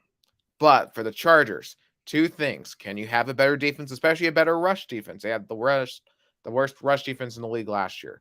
And two, can you stop doing stupid things at the end of games that lose you games? There were at least 4 or 5 games last year that the Chargers should have won that they didn't win because they just went brain dead at the end of games last year and in key situations. Mm, give me the Raiders for this one. I'm going to go with the Chargers here. I think the Chargers are going to start figuring things out. I think they're going to get over the whole charging thing. You remember a couple years ago, like in college football, like with Clemson. Clemson used to be the whole team that could never get out of their own way, but the talent eventually proved to be too much, and they got out of their own way. I think eventually it's going to be like that for the Los Angeles Chargers. Give me the Chargers in this game. Yeah, so we disagree on that one. But the next one, now I want to talk about this game: Buccaneers and the Cowboys, because Tom Brady has been dealing with a lot of marital issues, especially here in the news in Brazil has, kind of exploded, especially because of who Tom Brady's wife is, Gisele Bündchen. I think Giselle was not expecting that Tom Brady was going to be unretired. I think she was like, okay, you're done. Now let's focus on the family. She probably want to spend some time here in Brazil. But now, he's back.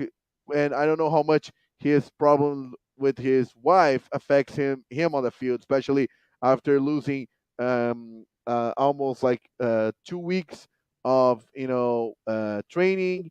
But I don't know that the Cowboys are in that level of a beat. I know last year it was a really close game. Yeah, here's the thing. I think the decision to unretire, then to retire, then to unretire. I think obviously the whole thing with Giselle, I'm not qualified to talk about that. I don't know their personal life, so I'm just not going to get into that. But from the football team standpoint, you know, I'm curious what the players felt about that because they thought, okay, Brady, he's gone. We're gonna have to move on. Now, oh, he's back. But then you have to question, all right, what is the true level of buy-in for Tom Brady? Because he has 7 rings. I mean, there's nothing else for him to prove. I don't know why he's back. I don't know why he would want to come back and expose yourself to all the hits. Um, it sounds like he just has an addiction to the spotlight, or he just loves the game that much. Um, I don't know. I think the Bucks obviously have the talent to be the best team in the NFC easily, um, but clearly some of this off the field drama with Brady, um, and I'm just curious to see what the on the inside of the locker room situation is like too. Because I mean, he was not there for most of training camp. All those guys were going at it in the hot Florida sun, while Brady was off. Dealing with I guess Giselle. I guess was the problem. So. I don't know. I think the Cowboys, when you look at them, uh, obviously Dak Prescott, I feel like he has a lot he still has to prove. Now, he's a really good quarterback. He's a franchise quarterback, but he doesn't win big games. And I think he's got to start winning some of these big games, or at some point, the Cowboys are going to be done with him because the Dallas Cowboys expect to be Super Bowl contenders, and they haven't been now for over 20 years. I Yeah, think this one being at home, I like the Cowboys to actually pull this one off. we agree on this one.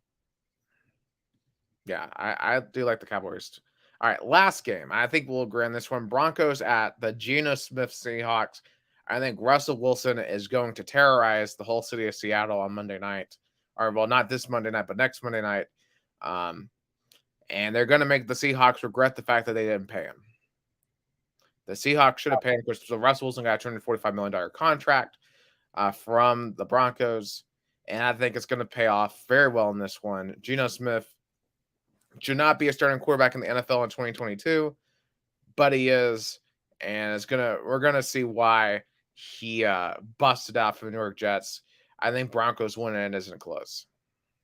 Yeah, I think this game definitely Russell Wilson wants to come out strong and prove that his former team that he's still a really good quarterback that probably should have kept him, and the way he signed the big contract show that he's committed to Denver. So give me the Broncos too. Absolutely. So that's week 1, of course, long season, and I mean, I'm gonna be honest, I really wasn't aware of all the Brady stuff because I know like I had heard some in the rumors, but I mean, I guess I've been so in on like the actual football, that I didn't like see all some of those stories with Giselle. But she was that's a And that makes the decision to unretire even more puzzling because like if you know that, okay, I'm not even gonna go into all that. That's personal stuff. We're a sports podcast, so I'm just gonna cap it there. Anyway, some other not minor stuff, but just some other quicks before we head to Brazil. So I'm not a tennis guy. I don't know much of anything about tennis. But I watched a bit of this last Serena match on Friday night versus, I think her name was Elijah Tomjanovic. She was from Australia. And it was riveting to watch. Serena Williams, you could tell that she has lost a lot of steps from her prime, but she fought hard. She still Tomjanovic was younger, more, you're definitely more fit for a long match, but you got to give credit to Serena though. I mean, an incredible career. It's great drama. And also you got to give credit to Elijah Tomjanovic too. I mean, the whole crowd was against her in New York. Serena Williams is American. They all showed up to support Serena, but she was able to fight through the crowd, through the tenacity of Serena Williams to win that match. But Serena Williams has done a lot for not just tennis, but for women's sports in general. I mean, I think it's something where like Serena Williams was the most tweeted about female athlete ever. Probably the most important female athlete ever. So, obviously big ups to her. Hopefully she enjoys retirement. Take a lesson from Tom Brady. Do not unretire, please. So yeah, that's all I really have to say on that because I can't really analyze the match. No, Because, and I think of course Serena wanted to finish with the title on on U.S. soil. She unfortunately couldn't get it done, but what a career, remarkable career she had. Serena Venus had the Williams dynasty in terms of women tennis, and so what a career, what a remarkable game that was yesterday. Of course, she couldn't win, but at the end, it just proved how great her career was. absolutely. All right, and very quickly here, just last American topic. NASCAR, the playoffs start tonight. The last 10 races of the season, 16 drivers have a chance to win a championship. Um, they race at Darlington, one of the best tracks in the schedule. I don't know if you saw the ending of the Daytona race last week when they hit the rain in turn one. They all crashed. I mean, just an insane race. I mean, there was a threat of rain the entire time, but just insane. And I think NASCAR maybe flew too close to the sun in that race. They should have thrown the caution a little bit earlier, but it is what it is. On to Darlington. And I'm just going to go ahead and give you my final four that I think is going to be racing for a title in Phoenix. I think it's going to be Chase Elliott, Kyle Larson, Joey Logano, and give me Tyler Reddick. Those are my final four. I think this will be the four that are going to be racing for a championship. And I think Chase Elliott is the most likely person to win a championship this year. I think Chase has been the best driver all year.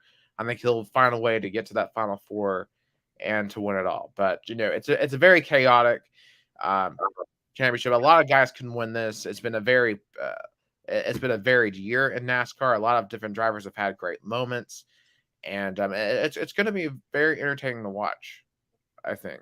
But yeah, but that wraps up for the American topics. What has been going on with Brazil? Because Libertadores is going on. We have the Brazilian Championship. Yeah, Flamengo is. I mean, what I mean, I thought Flamengo's gonna go to Argentina and be like, okay, play competitive, win by one, maybe two goals. It's gonna be a hard match, 4-0 easily. Their goals were like a magical, like two or three touches, great performance. Pedro has to be called to the Brazil national team. He has to. He is the best he is the best Brazilian striker play in Brazil right now by far. What the way he started the season with a lot of questions in the reserves, by Paulo Souza, the coach, not give him a chance. What a coaching change to do for a player. Now he's everybody, undeniably say that he has to be called for the Brazil national team. He has been the most consistent scorer for Flamengo, so he, top player, Flamengo 4-0. Flamengo, as I said, 99% in. I won't say they're in like a lot of people in the media say because it's soccer. I don't know. Fella Sarsfield can go to Maracanã and play the game of their life, but I don't see that happening. Flamengo, I mean, as much as I want to say, I mean, as much as I want to be cautious, Flamengo is in the Libertadores final, third time in 4 years they're in. I think they're now even more heavily favored because they're not as tired as they were last season. Last season, they were exhausted by the end of the season, by November, where they're going to play the Libertadores final. This year, Dorival Jr. has been way to manage the roster. Of course, their roster is loaded. Even the reserves, they have Arturo Vidal, which came from Inter Milan, Everton Cebolinha, who came from Benfica. They have Mateuzinho, a really promising young player. Lázaro, another young promising player. So even the reserve team is loaded. I mean, Flamengo reserves are so loaded. They will probably a starting player in the other 18 or 19 teams. So Flamengo is definitely the best roster in Brazil right now. I don't see them winning the Brazilian national championship. They're currently playing right now versus Ceará, tying 1-1. So the difference is still with this tie. The difference would have been 7 points to Palmeiras. So I think they wake up too late for the Brazilian championship, but for Brazilian Cup and South American Cup, Libertadores, they're definitely the heavily favorites to win. And I feel like they're not on level. Palmeiras lost 1-0 on the road to Atlético Paranaense. They started the game really well. They had a couple of chances that Floco Lopez missed, Rafael Veiga, their best player, got injured in the first half. Then Atlético Paranaense find himself a chance with Alex Santana and scored. And Felipão is a mastermind of finding that goal and then play on defense and then not put a buzz. So good win, not a great win, it's a good win. Palmeiras, if they prove anything this season, is they can reverse a bad result, like in the final in the state championship where they lost 3-1 on the road and then won 4-0 at home. But I don't think this time they can pull it off. Give me Flamengo and Atlético Paranaense, the Rubro Negros, the red and black teams in the Libertadores finals. Give me them. I don't think Palmeiras is gonna, reverse this one. I saw give me those two, which they had a little bit of a rivalry, especially in the Brazilian Cup. They met in the last four Brazilian Cup playoffs. Two times went for Flamengo, two times for Atlético Paranaense, and it was going to be only the second time Atlético Paranaense makes to the Libertadores final. They lost in 2005, and Flamengo won two Libertadores finals and lost one, the one last year. So that's Libertadores. It has to be super painful for Ramirez, because they were so close to winning the Club World Cup this past year, and now Flamengo has kind of exploded on the scene, winning 4-0 on the road. To all assure themselves that championship. And it looks like that, but based on what you're saying, Palmeiras ain't even going to get a chance to go to the Club World Cup next year.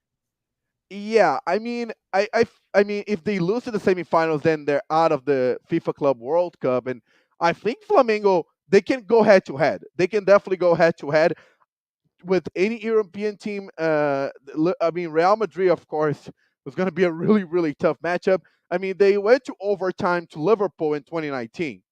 So, and now they have an even better roster than they had in 2019. So, only a disaster, I think, takes Flamengo not to win the Libertadores. And I mean, Palmeiras can still go to the final. If one thing Abel Ferreira proves that he can find ways to advance and survive in playoff games. I mean, but I don't think this time they're gonna pull it off. But I'm rooting for Atlético Paranaense. It's gonna be a historical win. It was gonna be if Atlético Paranaense wins the Libertadores. It's gonna be the first time ever a team outside of the southeast, Rio, Sao Paulo, and Minas Gerais, is gonna win the Libertadores, in Brazil. So, and it takes it to another level because if they win the Libertadores, they can make an argument. They're in the big club group because as of right now, they're the first. I'll say the first team outside of the Big 12 because we have here in the Big 12 like the four teams from São Paulo, the four teams from Rio, two teams from Minas Gerais, and two teams from Rio Grande do Sul. So if Atlético Paranaense can win the Libertadores, they'll be the first team outside of this big group to win the Libertadores. So then the president of Atlético Paranaense, Mario Petralha, has been saying that the team's getting closer and closer to get to the level of the big team group. I don't think they're there yet, but if they win the Libertadores, especially beating Palmeiras and beating Flamengo, then definitely would change their level in terms of in the Brazilian soccer kind of level of who is the biggest team and like who's the like medium teams. And Brazilian championship, Palmeiras tied yesterday with the reserve team on the road versus Bragantino. Probably is going to go down to at least 6 points to the second place. Corinthians and Internacional play today. I think is going to be a winner, probably Corinthians. So I think Corinthians is going to go back to second place. But I don't think Palmeiras. I think Palmeiras is going to win the Brazilian national team title. I don't think they're going to able to kind of blunder that advantage, even if 6 points. I know they tied the last three games, but it's because they're focusing on Libertadores right now. Once the Libertadores kind of stops, even if they advance it or not, they're gonna go full mode in the Brazilian Championship, and I think they're finally gonna get it. Another team in São Paulo is playing in the playoffs is São Paulo Football Club. They're in the Copa Sul-Americana, which is like the second tier South American tournament. They lost 3-1 on the road versus Atlético Goianiense. The team is in crisis. The goalkeeper, Jandrei, has been really, really criticized by the fans. I think he's not been performing well. Igor Gomez, which a couple of weeks ago was playing really good, especially in the playoffs versus America Mineiro in the Brazilian Cup. Played really bad. He got expelled. He got a red card still in the first half. I think the team is in crisis. The coach, Rogério Ceni, had a bit of an argument with the fans when they arrived in Cuiabá for their game on Sunday. So São Paulo, and they're only 4 points out of the relegation zone. So because a month ago everybody was saying, "Oh, São Paulo is really going good. They're alive in all competitions. They're doing okay in the Brazilian Championship." But now they might be eliminated for the two playoff cups and be close to relegation zone. So 1 month can change everything. So that's kind of like a little bit of a summary of what's happening in Brazil. And just to finalize, congratulations to Grêmio Prudente. Yesterday they beat Flamengo of Guarulhos 2-1. They got promoted to the third division in the state of São Paulo, something I wish Rio Branco achieved, but not this year. And today, Itapirense and Grêmio São Carlense play for the other promotion spot. I think Itapirense is going to win. The first game was 1-1. Another tie, and the team from Itapira promotes. Their coach is very comical. I had a big interview with him. He's one of the coaches that tells like it is. He's not he doesn't have a lot of filters. So it was a I hope he gets to get promoted just because of how humble and unfiltered he is. Yeah, and those are always the best coaches to have. They'll tell you everything. I mean, sometimes it may not be great for the team, but it's entertaining for the fans and entertaining for media members. Definitely, as yeah, I was very entertained with his interview. But let's finish with our hot takes, and you start, Nick. Yeah, so I kind of want to going back to kind of our opening topic here, college football. We're talking about Tennessee, Florida in a couple of weeks. How this looks like to be a very exciting game. I just kind of want to address something. Kind of a message to Tennessee fans, Tennessee players, to just the Tennessee football program, anyone associated with it. We cannot let Florida mentally beat us 3 weeks out. I've heard from a couple of friends. I've seen it on Twitter. I've seen it on social media. People who are automatically like, "Oh, Florida's a lot better than we thought they were. They're going to come to Neyland and they're going to beat us again." You know, well, yeah. If you surrender yourself to Florida, and you're like, "Oh, well, they beat us every single year, so we're going to just get beat by them again." Well, they're going to end up beating you again because this is the thing about Florida. Very often, Florida has not had better teams than Tennessee, but they mentally own Tennessee, and they come in to Neyland, or we go down there and they beat us. But if we're gonna start beating Florida again, we have to have a different mindset. We have to stop thinking, that anything that can go wrong will go wrong against Florida. Because I'm telling you, we have the offense this year to beat Florida. Now, defense, obviously, we have to wait and see on that. But even if the defense isn't great, I don't think Florida's defense is very great. And, when they come up to Knoxville, it's going to be an incredible home atmosphere. And it's going to be a massive game for the program. And I think the last thing that any of us need to do, either as fans, as students, as anyone associated with the team, is to just sit back and think that is to kind of defeat ourselves before we head into that game.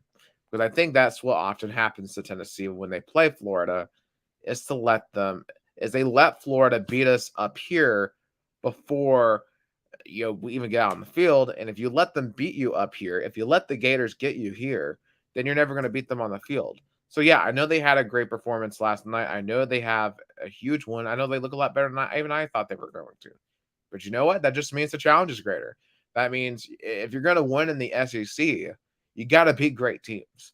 And I think Tennessee has the talent to beat Florida. So, bring it on. I'm looking forward to it. I think it's going to be a phenomenal game. I'm not scared of Florida, and neither should any Tennessee fan. Can Florida beat us? Absolutely. But, that's why you play the game. But we should not go into this game and just surrender to Florida. That's the last thing that we need to do. So it's my challenge to every Tennessee fan, every student, every player, and anyone associated with the Vols. Do not surrender to the Florida Gators. Don't do it. Um, because if we all do it, then we're going to lose again. But I refuse to, and, and the rest of you should as well.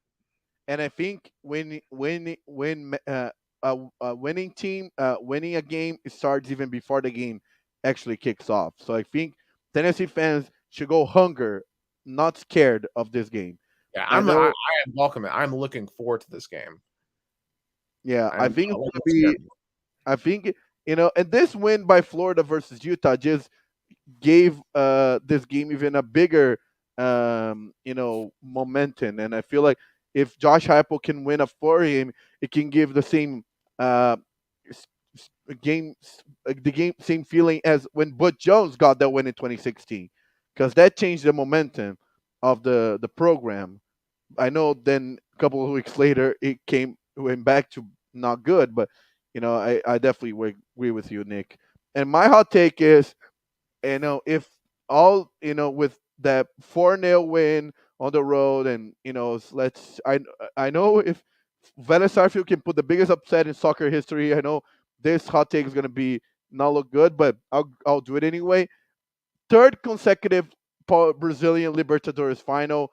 It just show how Brazilian soccer is in another level. I think Brazil should start to, not be scared of dominance, not feeling guilty of dominating. I know, of course, economics plays out. I know Brazil is not as good as economy as it is right now. It still has, probably stronger economy in the South America, and this shows on the field, but also shows a lot of talent. And Brazil has to show all this confidence also as the Brazil national team. Be like, hey, we're the best team in South America. We're proving with our clubs. We can prove with our national team. And also, just don't be Comebol's bitch and be like, okay, Comebol, we accept a stupid punishment. No, we have to say we're the clubs that are running this. We're the country that is dominating. So we have to show dominance on the field, as Brazil is going to show for the third consecutive year, making two teams in the Libertadores final, but also off the field. But because sports is not only happens on the field, but a lot of back behind the scenes kind of plays out. So Brazil has to show dominance also on that level, but also give it. But it's really good to see Brazil in another two teams in another. I think Comebol is gonna try to change some way, as they did in 2007, when in '05 and '06 two Brazilian teams made it to the Libertadores final. But Brazil can't let that happen again. To be like, hey, hey, hey, you can't change the format or can't change rules just because we're dominating. That happened in 2007, and then kind of slow it down Brazil's dominance. But this time, Brazil be like, hey, you know, we are dominating on the field. You can't manipulate the rules to stop that dominance. It's kind of crazy how similar our takes were in terms of how important the off the field is to affecting the on the field. It sounds like common ball. It's kind of like Tennessee with Florida. Like they see Brazil as their Florida, and they're going to try to do everything they can to manipulate. But Brazil's just better. Yeah, yeah. It's like and especially Argentina. Argentina right now is going to see another team be beaten badly by Brazil. That happened in 2020. Palmeiras, River Plate in 2021, and now again with Vélez Sarsfield. Argentina, which was supposed to be Brazil's rival in the continent, making Libertadores finals, they made it to the semifinals because of a realignment of the matchups in the bracket. And then the last team that survived, Vélez Sarsfield, got destroyed at home, and everybody was saying, I don't know. The grass doesn't look good. There is a bad grass. Flamengo might not play the best game. They went there. They didn't care about the grass. They didn't care about the environment. They didn't care about opposing fan. 4-0, is unheard of in this kind of matchup. So Yeah, it's like Brazil and Argentina is Tennessee, Florida, definitely. yeah. But hopefully for your sake, y'all keep dominating. But hopefully for our sakes, Tennessee breaks the narrative. So kind of two opposite ends of that conversation, but almost kind of the same one. It just goes to show how we're talking about two completely different sports and completely different continents, but the same tenets kind of align. Yeah, that's why we have two countries, two Americas, all sports, because as much as a difference in culture and distance, we some things are still sports and some things are gonna be similar. Absolutely. Kind of the ethos of this entire podcast. And yeah, as I mentioned at the beginning, at top, we've almost been doing this for almost a whole year. We're at episode 40. Can't believe we've done that many episodes. But we're here for many more. So for Nicholas Hill down in Chattanooga, Tennessee, I'm Gus Tomazeli in Americana, São Paulo, Brazil. Thanks for listening and watching another Two Countries, Two Americas, All Sports, and we'll see you guys next week. Absolutely. See you then. Black eyed peas came to make it hot.